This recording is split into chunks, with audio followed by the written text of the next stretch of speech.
ఓం శ్రీమాత్రే నమః. ఎంఎస్ రామారావు గారు ఆలపించిన సుందరకాండ పారాయణం 26వ రోజు.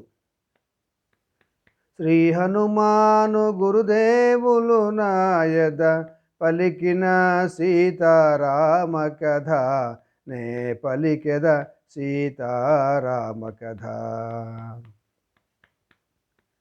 సీత జాడగని మరలిన చాలదు, చేయవలసినది ఇంకను కలదు. కల్పించుకొని కలహము పెంచెద, అసుర వీరుల పరిశీలించెద. రాక్షస బలముల శక్తి గ్రహించెద, సుగ్రీవాదులకు విన్నవించెద అని హనుమంతుడు యోచన చేయుచు తోరణ స్తంభము పైన నిల్చెను.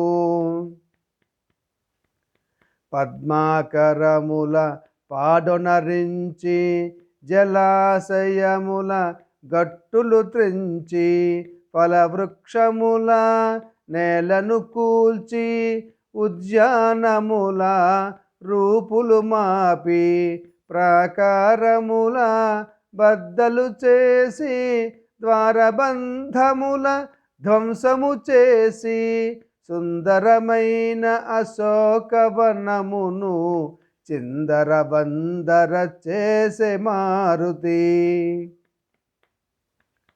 మృగ సమూహములు భీతిల్లినవై తత్తరపాటుగా పరుగులు తీయగా, పక్షుల గుంపులు చెల్లాచెదరై దీనరవముల ఎగిరిపోవగా, సీతయున్న సింసుఫాతరువు విన వనమంతయు వినాశము కాగా, సుందరమైన అశోకవనమును చిందరవందర చేసే మారుతి.